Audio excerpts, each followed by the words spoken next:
একটি টার্বোচার্জার কিভাবে ইঞ্জিনে পাওয়ার বুস্ট করে এবং ইঞ্জিন পেট্রোল এবং ডিজেল বোথ ইঞ্জিনে ইউজ হয় কিনা এই সমস্ত বিষয় নিয়ে আজকের পুরো ভিডিও। একটি টার্বোচার্জার মূলত ইঞ্জিনে 30 to 35% পাওয়ার ইনক্রিজ করে শুধুমাত্র ইঞ্জিনের এক্সস্ট গ্যাসের প্রেশারকে কাজে লাগিয়ে টারবাইন হুইলের মাধ্যমে আরও একটি কম্প্রেসর হুইলকে ঘুরিয়ে ইঞ্জিনের ভিতরে পাওয়ারকে বুস্ট করে এই টার্বোচার্জার।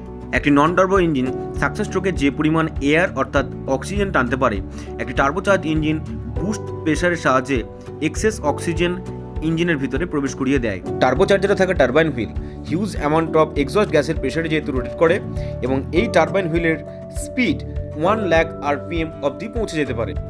এই টারবাইন হুইলের সাথে সেম শ্যাফটে কানেক্ট করা উল্টো দিকে কম্প্রেসর ব্লেড হাই RPM এ ঘোরে একই সাথে এবং huge amount of air filter থেকে শাক করে ইঞ্জিনের ইনটেক ম্যানিফোল্ডে প্রবেশ করিয়ে দেয়।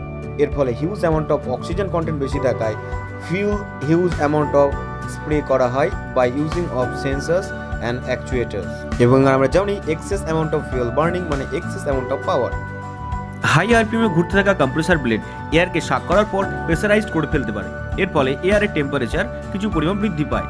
এই টেম্পারেচারকে কম করার জন্য এবং এয়ারকে ঘন করার জন্য অক্সিজেন কন্টেন্ট বাড়ানোর জন্য আমাদের ব্যবহার করা হয় ইন্টারকুলার, যেটিকে আমরা টার্বো ইন্টারকুলার নামে চিনি। টার্বোর কম্প্রেসর থেকে আউটলেট পাইপ ইন্টারকুলারে ইনলেটে ঢোকে। ইন্টারকুলার এয়ার হিট এক্সচেঞ্জের মাধ্যমে বাইরের এয়ারের সঙ্গে সংস্পর্শে ভিতরের এয়ারকে ঠান্ডা করে, ঠান্ডা বাতাসে অক্সিজেনের পরিমাণ বাড়িয়ে দেয়। কন্টিনিউয়াস বুস্টিংয়ের জন্য টারবাইন স্পিড অতিরিক্ত হয়ে গেলে ইঞ্জিন কম্পোনেন্ট খারাপ হয়ে যেতে পারে। এর জন্য ব্যবহার করা হয় ওয়াশগেট মেথড। এই ওয়াশগেট ভালভ বাইপাস করে দেয় এক্সস্ট গ্যাসের প্রেশারকে। এর ফলে কম্প্রেসর হুইলের স্পিড কন্ট্রোলে থাকে, অর্থাৎ ইঞ্জিন স্পিড টোটালি কন্ট্রোল থাকবে এবং ইঞ্জিন সিস্টেম ভালো থাকবে। ডিউরিং লো স্পিড টার্বোচার্জারে একটি প্রবলেম আছে টার্বো ল্যাগ। যদিও এই টার্বো ল্যাগ বিভিন্ন কোম্পানি তাদের টার্বোচার্জারের বিভিন্ন রকম ডিজাইনস যেমন variable geometric turbocharger, variable swirl turbo blade এবং কম্প্রেসর ব্লেডের মাধ্যমে এই প্রবলেমসকে অ্যাভয়েড করে দেওয়া হচ্ছে।